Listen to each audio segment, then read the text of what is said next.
नमस्कार दोस्तों, आप सभी का मेरे चैनल में स्वागत है। आज हम क्लास 10th के प्रीवियस ईयर 2022 में जो पूछे गए फर्स्ट पाली का जो क्वेश्चन था उसका हम 80 ऑब्जेक्टिव क्वेश्चन करने वाले हैं। ऑब्जेक्टिव क्वेश्चन जो होते हैं आपके मार्क्स में काफ़ी अपना योगदान जो है निभाते हैं, इसलिए आप लोग वीडियो के लास्ट तक बने रहें और चैनल को सब्सक्राइब कर लें।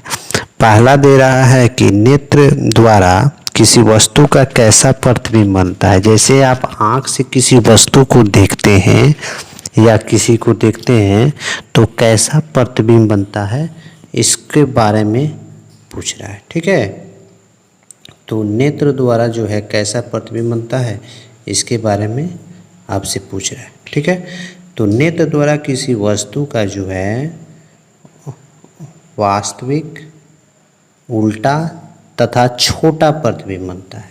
ठीक है, वास्तविक, उल्टा तथा छोटा। मैं एक बार फिर और बता दूं कि ये 2022 का क्वेश्चन है। 18 फरवरी का जो एग्ज़ाम हुआ था उसके फर्स्ट पाली का ऑब्जेक्टिव साइंस का क्वेश्चन है, जहां 1 से लेकर 80 तक हम क्वेश्चन का सॉल्यूशन को देखेंगे। ठीक है, चलिए अब हम क्या करते हैं, जैसे कि दिया गया है क्वेश्चन नंबर 2 कि विद्युत परिपथ में विद्युत धारा को मापने के लिए क्या उपयोग किया जाता है। विद्युत परिपथ में विद्युत धारा को मापने के लिए क्या उपयोग किया जाता है, तो इसको देखेंगे। तो आमीटर, विद्युत परिपथ में विद्युत धारा को मापने के लिए किसका उपयोग हम करते हैं, तो आमीटर का उपयोग करते हैं। ठीक है, तो डी नंबर आपका क्या हो गया, आंसर हो गया। क्वेश्चन नंबर 3 में है कि निम्नलिखित में से कौन विद्युत शक्ति को निरूपित नहीं करता है। विद्युत शक्ति को निरूपित नहीं करता है तो वह हो जाएगा क्वेश्चन नंबर 4 हो जाएगा। I/R² जो होता है यह विद्युत शक्ति को निरूपित नहीं करता है। ठीक है, क्वेश्चन नंबर 4 है कि निम्नलिखित में से किस वस्तु का वास्तविक प्रतिबिंब कौन बना सकता है। बोला किसी वस्तु का वास्तविक प्रतिबिंब जो है कौन बना सकता है। कांच की पट्टिका, उत्तल लेंस, अवतल लेंस और इनमें से कोई नहीं, तो यह वी हो जाएगा। उत्तल लेंस जो होता है हमेशा वास्तविक प्रतिबिंब बनाता है किसी वस्तु का। ठीक है, क्वेश्चन नंबर हम 5 देखते हैं। किसी बिंदु वस्तु से निकलकर किरणें किसी लेंस से अपवर्तित होकर जिस बिंदु पर मिलती है उसे क्या कहा जाता है, तो उसको हम बोलते हैं प्रतिबिंब बिंदु। तो 2 नंबर हो जाएगा। ठीक है, उसके बाद 6 नंबर क्वेश्चन है कि फोटोग्राफिक कैमरा का अभिदृश्यक होता है अवतल दर्पण का, अवतल लेंस का, उत्तल लेंस का या डी उत्तल दर्पण का। क्या हो जाएगा, तो क्वेश्चन आंसर हो जाएगा उत्तल लेंस। फोटोग्राफिक कैमरा का अभिदृश्यक जो होता है किसका होता है, उत्तल लेंस का होता है। ठीक है, अब हम क्या करते हैं, क्वेश्चन नंबर हम आगे करके देखते हैं। यहाँ से 7 नंबर से कह रहा है किसी शब्दकोश में पाए गए छोटे अक्षरों को पढ़ते समय आप निम्न में से कौन सा लेंस पसंद करेंगे। ठीक है, डी नंबर हो जाएगा। 5 सेंटीमीटर फोकस दूरी का एक उत्तल लेंस लेंगे। ठीक है, क्वेश्चन नंबर 8 में कह रहा है किसी गोलीय दर्पण तथा किसी पतले गोलीय लेंस दोनों की फोकस दूरी -15 सेंटीमीटर है तो दर्पण तथा लेंस संभवतः है। पहला, दर्पण अवतल, लेंस उत्तल, दोनों अवतल। सी में, बी में है दर्पण उत्तल, लेंस अवतल, डी में है दोनों उत्तल। तो इसमें से क्या होगा, तो 8 का जो है 8 नंबर का आपका क्या आंसर हो जाएगा, तो 8 का आपका हो जाएगा क्या, 8 का आपका हो जाएगा सी, दोनों अवतल होगा। ठीक है, क्वेश्चन नंबर हम देखते हैं 9। क्वेश्चन नंबर 9 में क्या कहता है कि वोल्ट बराबर होता है, वोल्ट किसके बराबर होता है, तो जब वी J/C के बराबर होता है। ठीक है, उसके बाद जो है 10 नंबर क्वेश्चन देखते हैं कि विद्युत आवेश की प्रवाह दर को क्या कहते हैं। विद्युत आवेश के जो प्रवाह दर होता है उसको हम क्या कहते हैं, तो उसको हम बोलते हैं विद्युत धारा। ठीक है,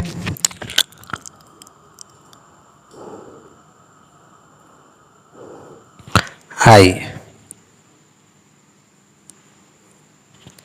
क्वेश्चन नंबर 11 देखते हैं कि निम्नांकित में कौन सा कथन सत्य है। ठीक है, निम्नांकित में कौन सा कथन सत्य है, तो बी नंबर हो जाएगा जूल बराबर कूलम गुना वोल्ट। जूल बराबर क्या हो जाएगा, कूलम गुना वोल्ट होता है। 12 नंबर क्वेश्चन है माइनस मतलब कि CHO अभिक्रियाशील समूह को क्या बोला जाता है, तो इस अभिक्रिया समूह को हम क्या बोलते हैं, एल्डिहाइडिक समूह बोला जाता है। ठीक है, क्वेश्चन नंबर 13 है कि एथेनॉल को सांद्र H2SO4 के साथ गर्म करने पर निम्नलिखित में से कौन सी गैस बनती है। एथेनॉल को सांद्र H2SO4 के साथ गर्म करने पर निम्नलिखित में से कौन सी गैस बनती है, तो इसमें जो हो जाएगा C2H2 गैस बनती है। ठीक है, 14 नंबर क्वेश्चन है कि जिंक ब्लेड निम्नलिखित में से किस धातु का अयस्क है। जिंक जो ब्लेड होता है यह जिंक का धातु अयस्क होता है। यह क्वेश्चन नंबर 15 से हम देखते हैं।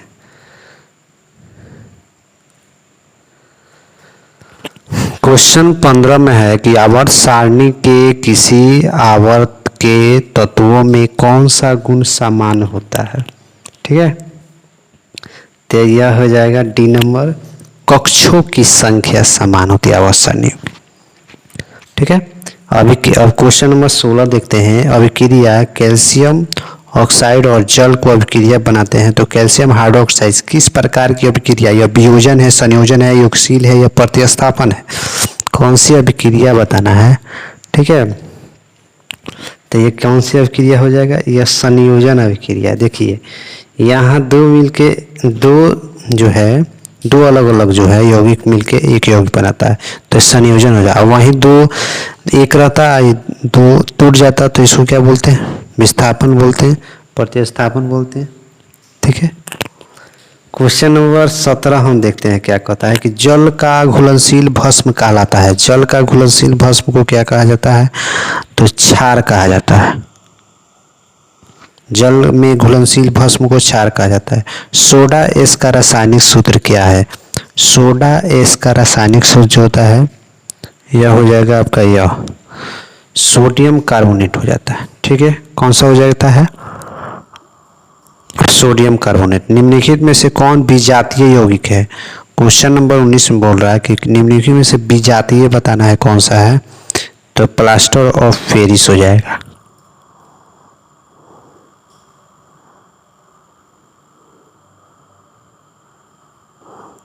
क्वेश्चन नंबर 20 में है कि बेकिंग सोडा का रासायनिक सूत्र क्या होता है। यह काफ़ी इंपॉर्टेंट क्वेश्चन है, तो इसको सोडियम बाइकार्बोनेट बोलते हैं।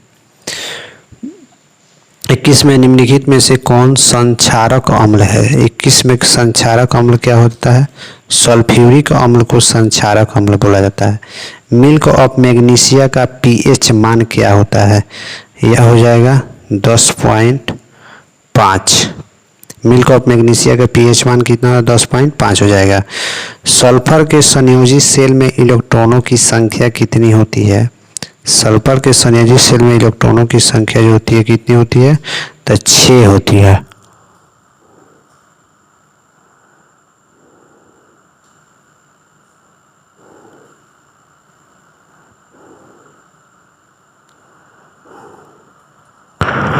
उसके बाद क्वेश्चन नंबर हम 24 देखते हैं कि निम्नलिखित तत्वों में से किसका आयन ऊर्जा अधिकतम है। किसकी आयन ऊर्जा जो है अधिकतम होती है, तो यह हो जाएगा फ्लोरीन की।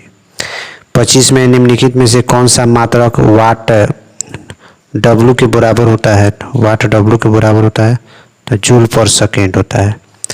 विद्युत हीटर के तार की कुंडली बनी होती है। विद्युत हीटर के तार की कुंडली बनी होती है, किसकी बनी होती है, तो नाइक्रोम की। वहीं बॉल का बोलेगा तो टंगस्टन का बना रहता है। किसी परिपथ का वह गुण जो विद्युत धारा को ऊष्मा में बदल देता है उसको क्या बोलते हैं। विद्युत धारा को ऊष्मा में बदल देता है उसको हम बोलते हैं प्रतिरोध। ठीक है, 28 में है कि एक विद्युत सेल से धारा प्राप्त करने पर इसके सिरों के बीच विभवांतर का मान होता है। इसके सिरों के बीच जो होता है विभवांतर का मान कितना होता है, तो यह हो जाएगा विद्युत वाहक बल से कम हो जाता है। आंसर बी हो जाएगा।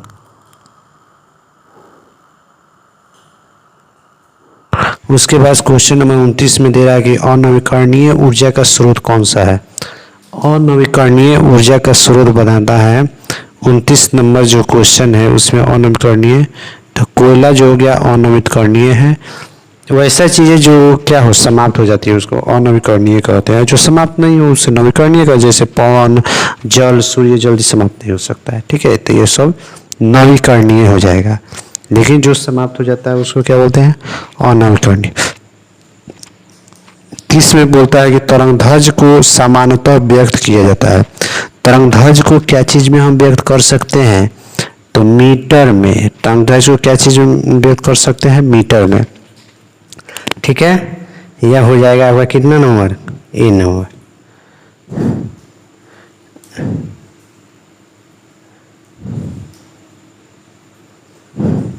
आइए 31 नंबर क्वेश्चन है कि किसी चालक तार से प्रभावित विद्युत धारा में गतिशील कण क्या होता है, तो उसको हम क्या बोलते हैं जी, उसको हम इलेक्ट्रॉन बोलते हैं। किसी चालक तार से विद्युत, उसको प्रभावित विद्युत धारा में गतिशील कण क्या कहलाता है, इलेक्ट्रॉन कहलाता है। 12 वोल्ट विभवांतर के दो बिंदुओं के बीच 2 कूलम्ब आवेश को ले जाने में कितना कार्य किया जाता है,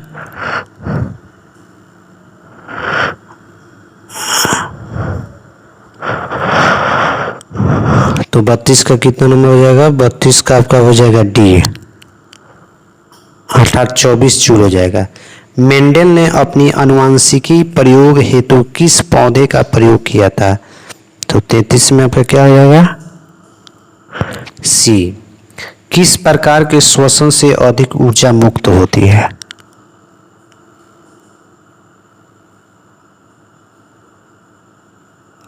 क्वेश्चन 34 है किस प्रकार के श्वसन से अधिक ऊर्जा मुक्त होती है, तो 34 का हो जाएगा क्या, वायवीय जो होता है, मतलब ए नंबर, वायवीय श्वसन से अधिक ऊर्जा मुक्त होती है। मानव में नर जनन ग्रंथि क्या कहलाता है, मानव में नर जनन ग्रंथि जो होता है उसको हम बोलते हैं क्या, विषण बोलते हैं। जीवन की एक महत्वपूर्ण विशेषता है, क्या है, क्वेश्चन नंबर जो है 36 के दे रहा है कि जीवन की एक महत्वपूर्ण विशेषता है वृद्धि, ठीक है। स्वपोषी पोषण होता है पौधे में, कवक में, कुछ प्रोटिस्टा और प्रोकैरियोटस में, या ए बी दोनों में। तो 37 से क्या हो जाएगा, पौधे में जो होता है स्वपोषी पोषण होता है।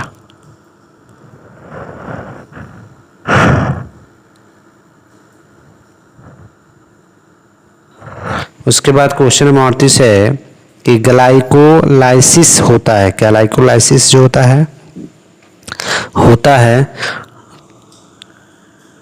कोशिका द्रव, बी नंबर, कोशिका द्रव में क्या होता है, ग्लाइकोलाइसिस होता है, ठीक है, ग्लाइकोलाइसिस इसमें पाया जाता है। 39 में दे रहा है कि तंत्रिका तंत्र की संरचनात्मक एवं कार्यात्मक इकाई को क्या कहते हैं, तंत्रिका तंत्र की संरचनात्मक और क्रियात्मक इकाई को न्यूरॉन कहा जाता है। कौन सा एंजाइम्स वसा पर क्रिया करता है, कौन सा जो एंजाइम्स है वसा पर क्रिया करता है, तो उसको बोलते हैं लाइपोज। लाइपोज जो होता है डी नंबर, लाइपोज जो होता है वसा पर क्या करता है, क्रिया करता है। ओजोन का आणविक सूत्र क्या होता है, तो O3 होता है।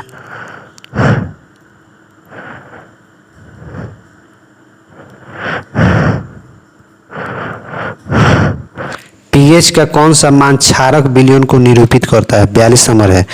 पीएच का कौन सा मान क्षारीय विलयन को, तो ये हो जाएगा सी नंबर 13। जल के एक अणु में हाइड्रोजन एवं ऑक्सीजन के परमाणुओं की संख्या का अनुपात क्या होता है, तो यह हो जाएगा 2:1। निम्नांकित संकेतों द्वारा व्यक्त तत्वों में कौन सा धातु है, तो इसको हम बोलते हैं क्या, बी। अम्लीय ऑक्साइड का विलयन का पीएच मान क्या होगा, अम्लीय ऑक्साइड के विलयन का पीएच मान जो होता है 4 होता है। सबसे कठोर प्राकृतिक तत्व किसको बोला जाता है जी, 46 नंबर हीरा को बोला जाता है।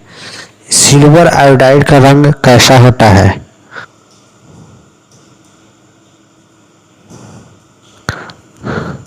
क्वेश्चन नंबर 47 है कि सिल्वर आयोडाइड का रंग कैसा होता है? तो सिल्वर आयोडाइड का रंग पीला होता है।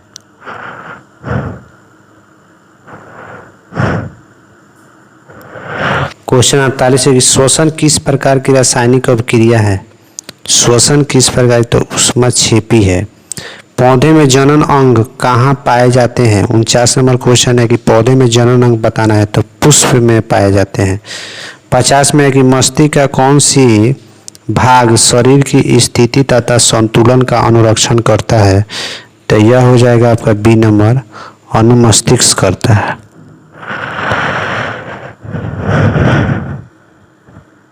किसी पौधे में रंध्र अनुपस्थित रहते हैं, आम, नागफली, करेन या हाइड्रिला।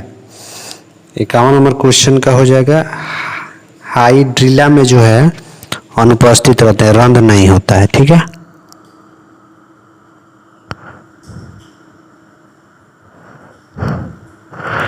BS4 का संबंध है किससे है? BS4 का जो संबंध है यह जो है वायु प्रदूषण से है। वायु प्रदूषण से BS4 का संबंध किसने है? वायु प्रदूषण से है। रक्त में ऑक्सीजन का वाहक है। रक्त में ऑक्सीजन का वाहक कौन सा होता है? हीमोग्लोबिन होता है।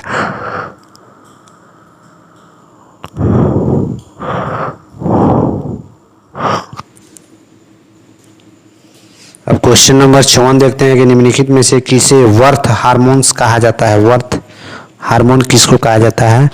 वर्थ हार्मोन जो होता है ऑक्सीटोसिन को कहा जाता है। बीज विकसित होता है। बीज कहाँ से विकसित होता है? अंडाशय, पुंकेसर, बीजांड कहाँ से होता है?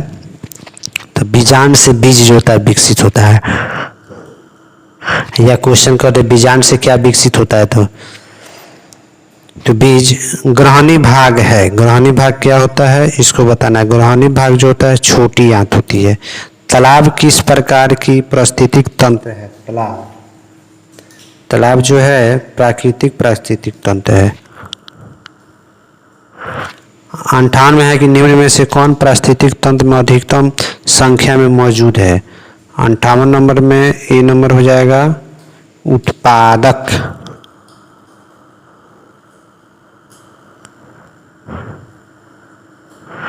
उसके बाद क्वेश्चन नंबर 59 है कि जीवों की उत्पत्ति के पहले पृथ्वी पर निम्नलिखित में से क्या नहीं था? इसमें से बताना। जब जीव की उत्पत्ति नहीं हुई थी तो पृथ्वी पर क्या नहीं था?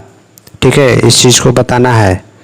तो सी मतलब ऑक्सीजन 2 नहीं था। भारत में उत्पादित प्रत्यावर्ती विद्युत धारा की आवृत्ति है, क्या हो जाएगा?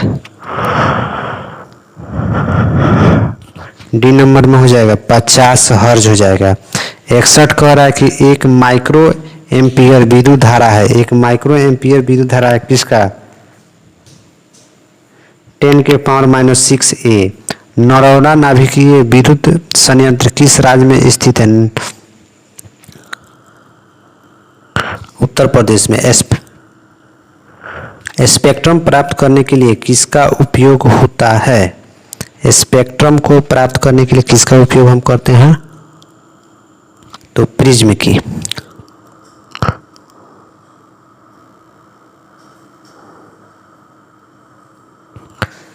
उत्तल लेंस द्वारा आवर्धित काल्पनिक प्रतिबिंब तब बनता है जब वस्तु रहती है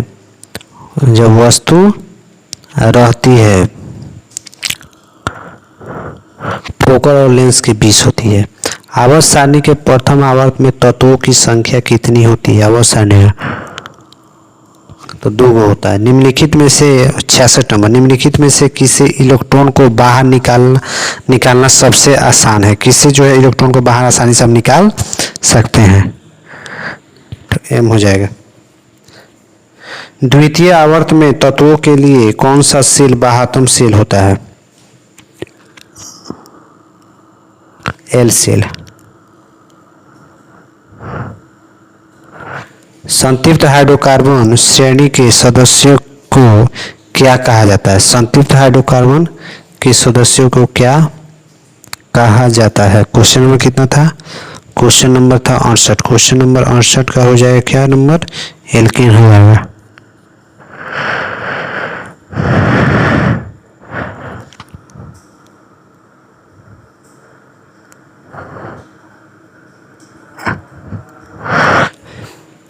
उनहत्तर में दे रहा है कि मेंडलीव द्वारा छोड़े गए आवर्त सारणी के रिक्त स्थानों में बाद में निम्नलिखित में से कौन सा तत्व पदस्थापित किया गया है? तो गैलियम को स्थापित किया गया। आवर्त सारणी के 17 आवर्त सारणी के प्रत्येक आवर्त का अंतिम सदस्य होता है। आवर्त सारणी के प्रत्येक आवर्त का अंतिम सदस्य क्या होता है? एक निष्क्रिय अम्ल निष्क्रिय गैस होता है। 71 नंबर, किसी तत्व में 2 सेल है और दोनों की इलेक्ट्रॉनों से पूर्णतः भरे हुए, वह तत्व क्या होता है? तो वह तत्व क्या हो जाएगा आपका? नियोन हो जाएगा। ठीक है, नियोन हो जाएगा। 72 में है कि निम्नलिखित में से कौन सबसे अधिक क्रियाशील हैलोजन कौन सा है? इसमें से ये चीज बताना है। सबसे क्रियाशील हैलोजन कौन होता है? तो फ्लोरीन होता है। उसके बाद दिया है कि कार्पस ल्यूटियम से स्रावित हार्मोन्स है, तो क्या हो जाएगा ये आपका? बी नंबर हो जाएगा।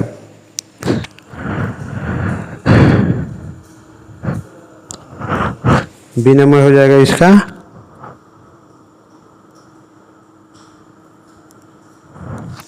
प्रोजेस्टेरोन। पारिस्थितिक तंत्र में ऊर्जा का स्रोत क्या है? पारिस्थितिक तंत्र में ऊर्जा का स्रोत अगर पूछता है तो उसको क्या कहा जाता है जी? बी नंबर है, सूर्य का प्रकाश बोला जाता है। मानव का उद्गम स्थान क्या है? भारत, चीन, अफ्रीका, अमेरिका? सबसे पहले मानव कहाँ से आए थे? तो अफ्रीका से आए थे। ठीक है, निम्नलिखित में से कौन लैंगिक जनन संचारित है? लैंगिक जनन से कौन सी होता है? कौन सा बीमारी हो सकता है? तो वह हो जाएगा बी और सी, मतलब सुजाक और एड्स दोनों हो जाता है लैंगिक जनन से।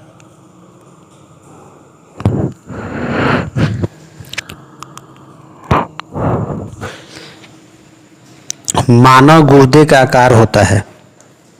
77 है कि मानव के गुर्दे का आकार कैसा होता है? तो सेम के बीज के आकार का होता है। 78 में है कि किशोरावस्था में होने वाले शारीरिक परिवर्तन का कारण क्या है?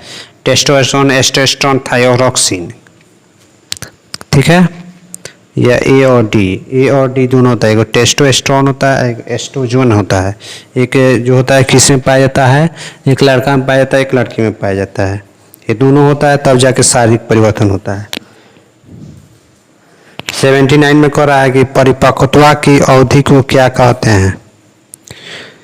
यौन परिपक्वता की अवधि को क्या कहते हैं? यौन परिपक्वता की अवधि को हम क्या कहते हैं? तो यौन आरंभ बोला जाता है। ओजोन परत पर ह्रास मुख्यतः किसके कारण से होता है? तो क्लोरोफ्लोरोकार्बन अर्थात सी नंबर हो जाएगा।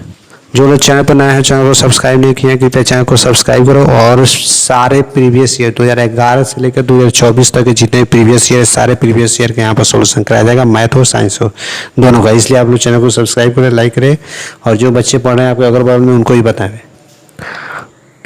Thank you.